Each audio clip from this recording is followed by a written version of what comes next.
The following is designed to entertain and inform, not provide medical advice. Always consult your doctor before starting any treatment.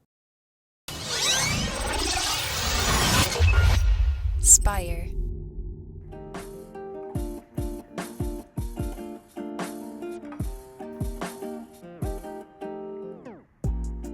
Welcome back to the Kidney Stone Diet Podcast, the show about reducing your kidney stone risk and living your best life. I'm your host and fellow student, Jeff Saris. And I'm Jill Harris, your kidney stone prevention nurse. Jeff, when we saw each other right now, for those of you that are listening to us on Spotify or wherever you listen to podcasts, we both have white on. That has never happened. Because I never wear white, and neither do you. I have never seen you in white. So we did not call each other and plan this, folks. That's for sure. It's very funny to me.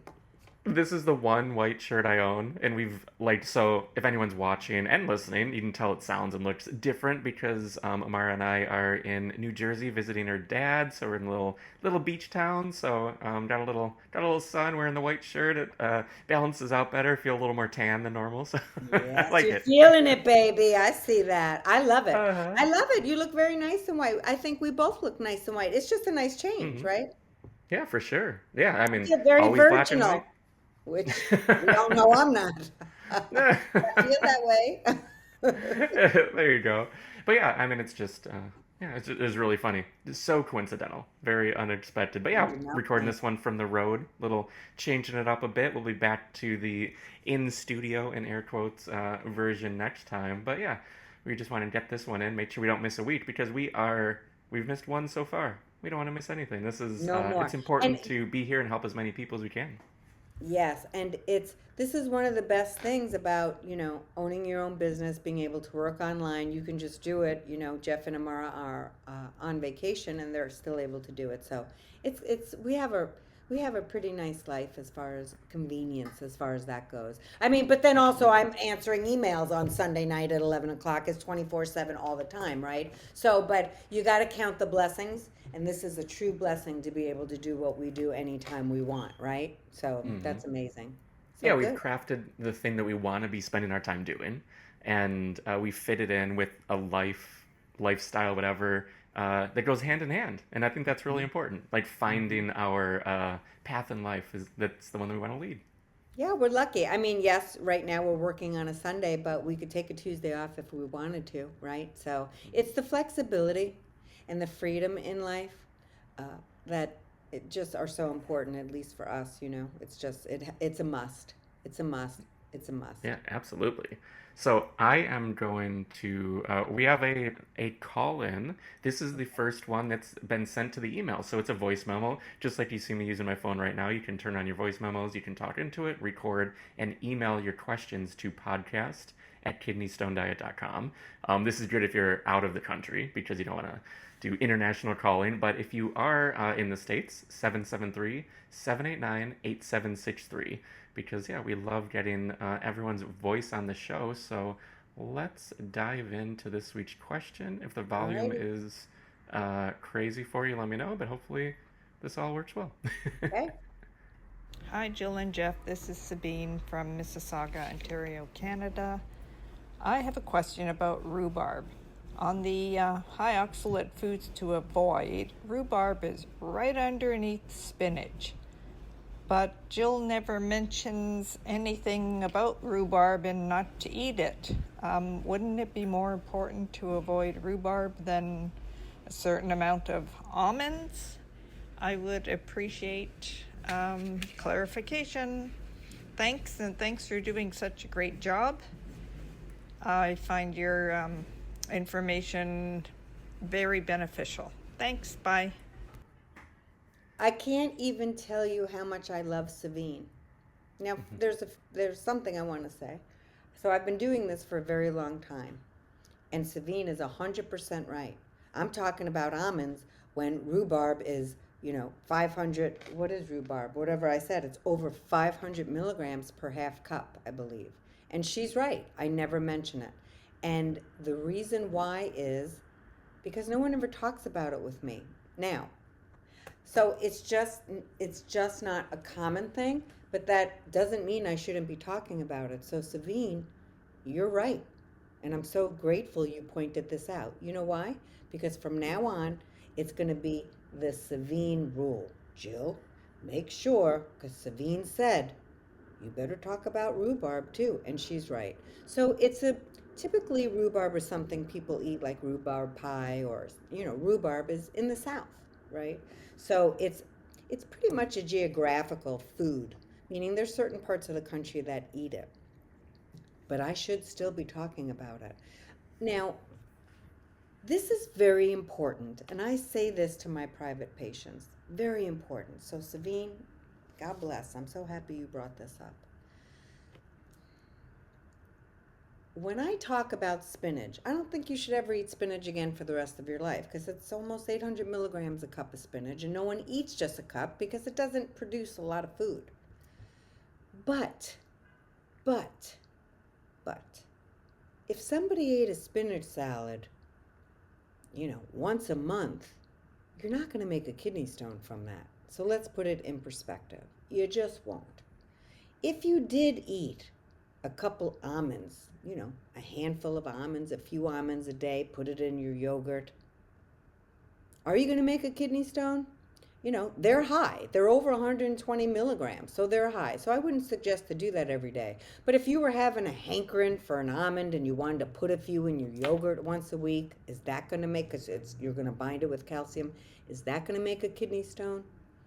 Very doubtful. If you wanted to have rhubarb pie, because Aunt Irene is bringing it over for dessert, once a month, a piece, is that going to give you a kidney stone? No. Have it with some calcium, whether it's dairy or non-dairy. But I am going to incorporate this, Savine, saying rhubarb, almonds, spinach, don't overeat those things, okay? I don't think you should ever have spinach again. For those people who say, if I have it, I'm going to want it every day. People who can't control their almonds every day, they should never have them. And that's a lot of people. And it wasn't just almonds the nut, it was almond milk and almond flour because they were on keto. Rhubarb, some people in the South will eat this every day. They should not. It's too high in oxalate. So yes, it should also just be taken away, except once in a while. Once in a while means, a few times a year, you're going to have some rhubarb, a slice of rhubarb pie. So because it doesn't come up, I think maybe one person in 25 years has brought up rhubarb being a problem for them. I just don't throw it in that category. But from now on, I'm going to, and I appreciate you bringing that up. It's important because, even though it's on the list, somebody says, well, Jill never talks about it. I'm having some rhubarb. I'm having it every day. So it's a good catch, and I appreciate it. What are you going to think, Jeff? What do you think? Yeah, absolutely. Because that is the thing. You've been doing this for decades. Yeah. But everyone has their own approach to their diet and lifestyle. And there's things like that, like you said, it just hasn't come up. But as soon as you looked at the number right before we chatted, this was the one time that we were just sort of like, oh, this will be the topic today. Usually you're going in completely blind. But as soon as you looked, you're like, oh no, this is extremely high. And of course, it's on the list. You can find everything at kidneystonediet.com/oxalate-list. And you can go through and see exactly how much oxalate is in all these foods from the Harvard studies. And yeah, it was just one of those things. Yeah, it just hasn't come up. And it's important, too, that we have people reaching out and asking the questions because there is bound to be someone else who had the same curiosity, who just didn't reach out, just didn't say anything. So, yeah, Sabine, it really, it means a lot. We appreciate you reaching out, for sure. It does, and this is one of the reasons I love doing what we do so much, because there's always something. I'm like, oh yeah, this and this. There's always just something. So just because somebody hasn't, I don't hear about that every day. Like I said, in 25 years, one person has asked me once. So it just doesn't come up, meaning is this something people are overeating all the time? Well, I don't experience it, but that doesn't mean it happens. So can Savine have some rhubarb pie here and there? Absolutely. Is it super high in oxalate? Absolutely. But see, I'm always very careful because what people do in real life, oh, she said I could have it, and then they have it. And then a week goes by and they're like, well, one more time, because maybe it is their favorite thing. A lot of people love spinach. A lot of people really are upset that they shouldn't eat spinach every day, juice it every day. Okay, so it is really important that you heed the warning there. So there's some things that are so high I just take away. Should I take away rhubarb? Probably. I'm going to put it in that. Just know, people, that it's over 500 milligrams for a half a cup. But I'm careful, because if I say you can have it a little bit, people tend to forget, and then that little bit becomes a little bit more, and before you know it, they're bringing in a really high oxalate food every day again. This happens. This happens. Jill, I know about spinach, but I was so worried about my diabetes. I just brought it back and I forgot all about it. And then I was not having calcium anymore. Things happen. And so she specifically asked Sabine, said, but you're complaining about almonds and they're high, but you're taking away those and you're not taking away rhubarb? Well, it's not on my radar because no one ever talks about it.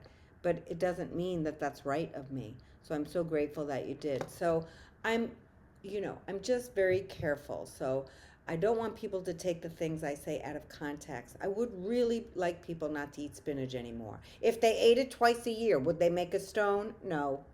No. Okay? And you may be listening going right now, well, on my birthday, I'm having spinach and cake. I don't care what she says. Have your calcium that day. Get rid of the spinach the next day. So I'm I'm just hesitant because, people, even though I say things, people do other things with my words. So I'm just careful. If I was making stones, and people in my family make stones, so I come from stoners, I would not eat spinach. I just wouldn't. I just wouldn't do it because it's so high. I probably would have an almond here and there because I'm not going to overeat them. And rhubarb, if I liked rhubarb pie, I'd have a slice, right? If I loved spinach, I guess I would have a spinach salad once in a while. But I just, they're so high, why bother?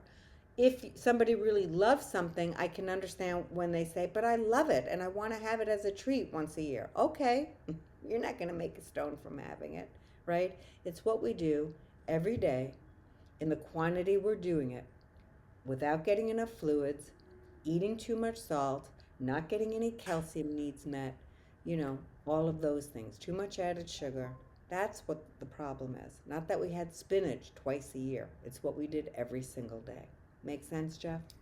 Absolutely, yeah, and it's so much habits too, because like sort It's of always being, habits. Yeah. yeah, and being a kid growing up, most people are like, oh, spinach, that's Yeah. gross. But we've been conditioned now that like almonds and spinach, that helps us lose weight, that helps us be healthy. Like we're actually taking our health in our own hands is a lot of times what we think about. So now I like it, where it might even be just like, oh, what happens when I stop eating spinach? Like, how do I stay healthy? Which, like, of course, we have the whole kidney stone diet and meal plans and everything that showcases just how much is available to eat. That it's about being healthy. Like that's the whole point of the diet is living your best life. That's sort of the second half of the thing, and it's more than just exclusions and taking things away. I spend most of my days adding foods back. And if I had one wish, it would be that people don't focus so much about oxalate. I would really like them to focus on their salt and their added sugar because that just makes for better health overall when we're paying attention to that. The other thing is, I would really like people to get a wide variety of food. Jill, I don't like any food. I don't like anything. I have a nephew that just eats basically spinach and pizza. I mean, that's all he does. That's all he eats. And he makes stones, by the way. And there needs to be a variety. People eating the same foods over and over.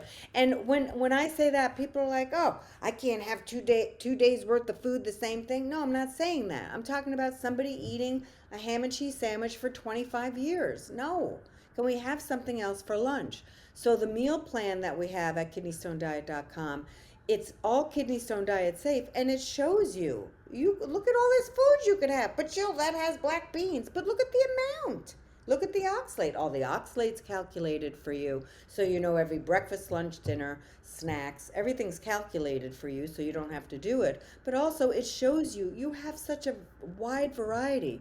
People take the oxalate portion of this diet and run with it, man. And it's just really the least important part. Once you take away spinach, almond products, and Savine, rhubarb. I'm going to add it now. Rhubarb is very high.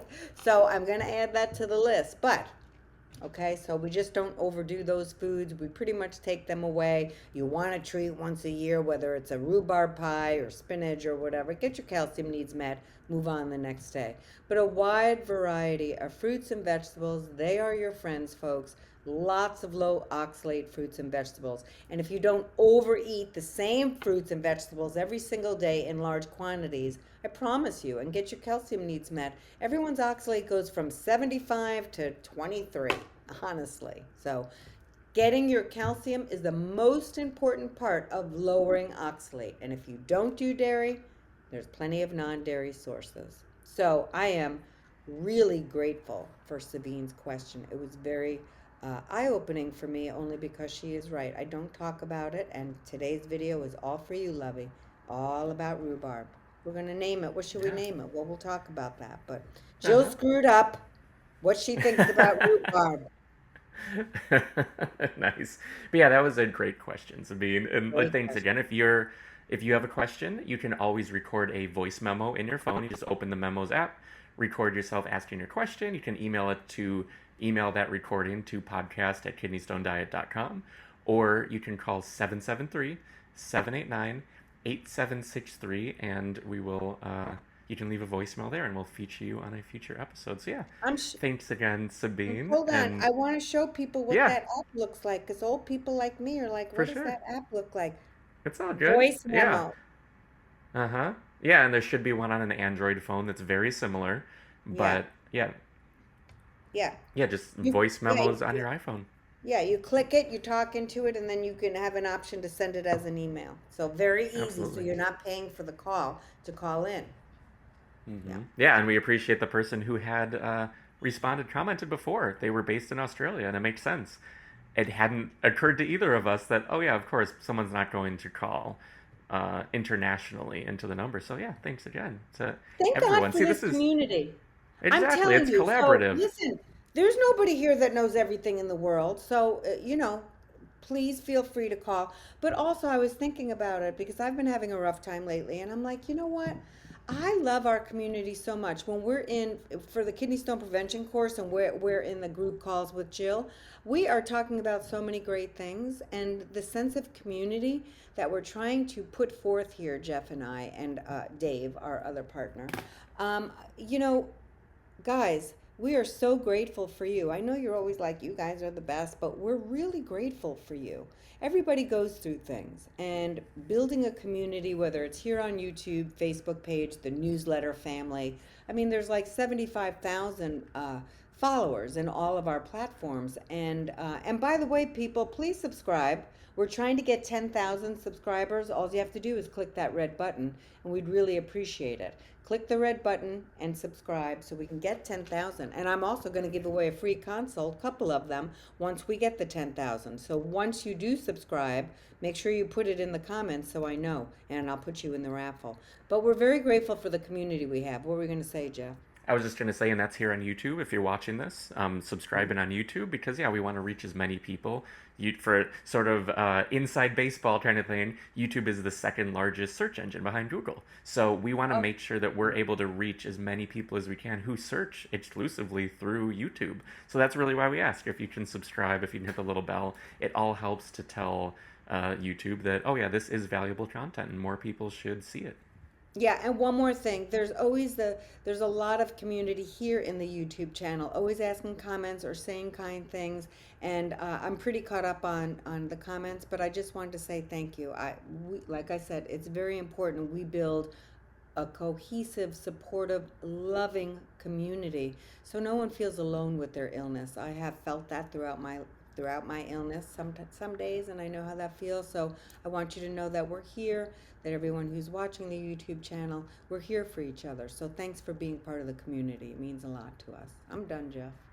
Yeah, that's perfect. And yeah, so uh, just we're ending on gratitude. Thank you, Sabine. Thank you, everyone who has called in, everyone who's helped support the channel. If you want to dive deeper, you can go to kidneystonediet.com and find everything, all the resources, free and paid. But there is practically an infinite amount of free content, so you never have to spend a penny. We're just trying to help Yes. as many people as we can. But yeah, thanks again for tuning in, and we'll see you next time. Thanks, Queen Savine. Thank you so much for helping us. Everybody have a good day. Bye.